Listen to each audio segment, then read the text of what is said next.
What's going on, guys? Welcome to another episode of Smash JT. There's a couple of things that I really want to talk about today that just blew my mind. Like, absolutely astronomical numbers from Animal Crossing New Horizons that are blowing sales out of the water. Like, literally, it is absolutely insane. And to put it in perspective, we're going to talk about how these sales of one single game compare to an entire series of another popular Nintendo IP. And the other thing I want to talk about in this episode is Crash Bandicoot 4, Crash Bandicoot It's About Time, that was recently showed off at the PlayStation State of Play. The game looks fantastic, and there are rumors and speculation circling the internet now that potentially this game may be coming to the Nintendo Switch.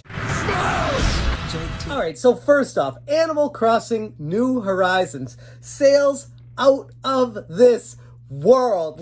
It is absolutely unbelievable. I am enjoying my time with this game. I think it's fun, but I mean, to me, it's Animal Crossing. There's more to do in this than you could ever do in any other Animal Crossing.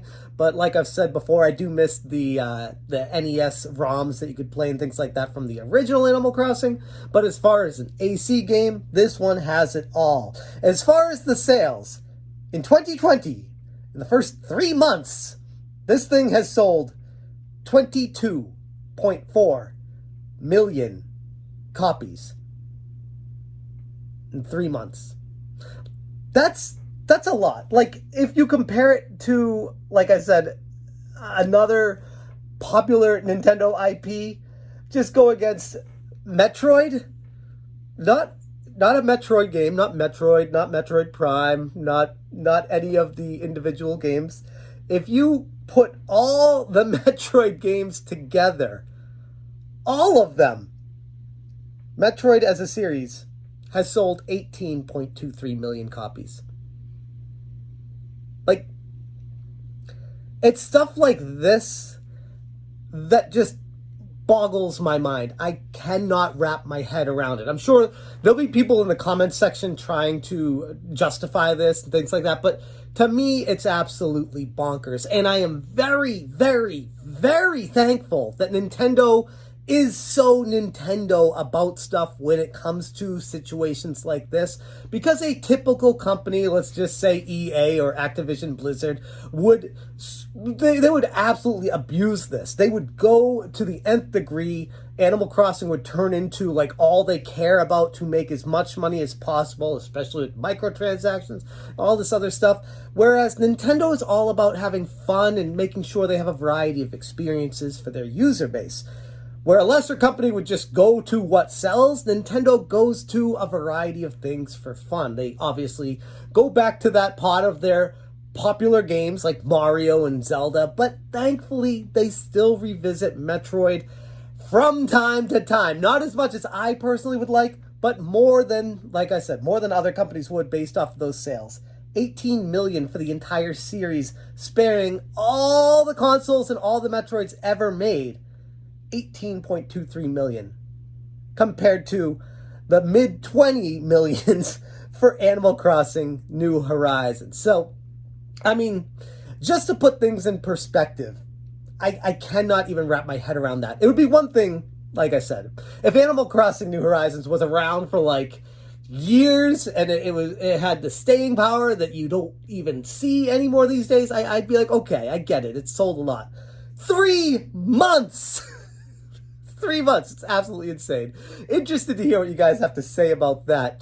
Now, the other thing I want to talk about is Crash Bandicoot. So I talked about Crash Bandicoot 4, It's About Time, in my previous coverage of the PlayStation State of Play video, and I said this was the highlight of the State of Play. This was the reason why people should be excited about a game coming to the PlayStation 4 towards the end of its life cycle, which, again, was an interesting decision by Activision to go with this on the PlayStation 4, but it's been speculated that the reason why they went with a lower console is so that this is able to be ported to the Xbox One and more importantly to me, the Nintendo Switch, which sounds crazy if you think about it, because everyone's just talking about how this is a PlayStation IP and it's just going to be on the PlayStation because that's a Crash thing. Crash is PlayStation. You associate Sony PlayStation with Crash Bandicoot.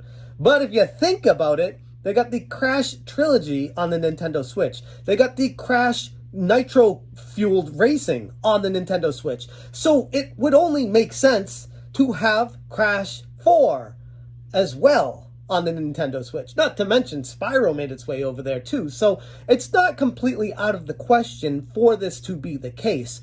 The reason why people are speculating that Crash Bandicoot 4 is going to be coming to the Nintendo Switch is because if you look at the actual website for Crash 4, It's About Time. Let me bring it over here. If you do the inspect element of it, you can see the coding.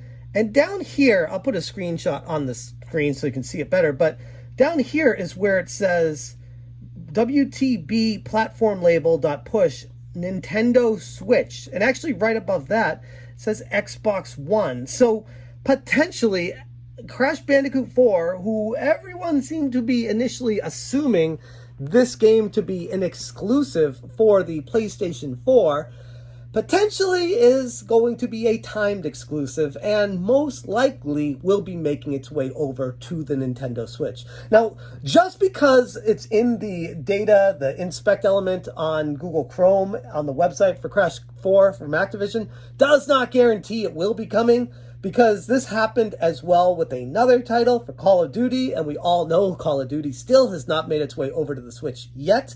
So for all intents and purposes, this could just be leftover code that's cut and pasted on every single website that Activision puts out on their website. But it is interesting, and it does make you think, is Crash 4 eventually going to be coming to Xbox One and, more importantly, Nintendo Switch? Anyways, those are the two major stories I want to talk about today. Just fascinating stuff, especially the Animal Crossing thing. Just completely blows my mind with the numbers that thing has continued to sell. Hotter than any game in recent memory from Nintendo. Absolutely bonkers sales numbers. I'm interested to see how Nintendo handles this, if they turn Animal Crossing into even more of a brand that is recognized within them, if it's going to become one of their pillars, like what Mario and Zelda and, to a much lesser extent, Metroid is. Not to mention Pokemon, even though that's not completely owned by Nintendo. Just interesting to see what Nintendo does with this IP moving forward, because these sales numbers are impossible to ignore. And for me personally, with Crash Bandicoot 4, It's About Time, like I said, I was ready to buy this day one for PlayStation 4. But now that there's a hint of it potentially coming to the Nintendo Switch, I might actually hold off, because I prefer games on my Nintendo Switch. It's my console of choice because I prefer having the ability to play it when I'm laying in bed about to go to sleep, or if I want to play it on the TV. So I think a lot of people can relate to that as well. Not to mention all the other places you can play it. I'm not going to go into here.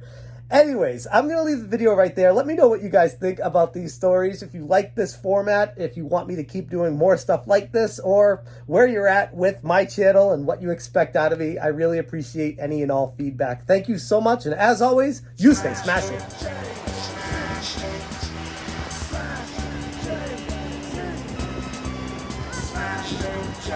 Woo!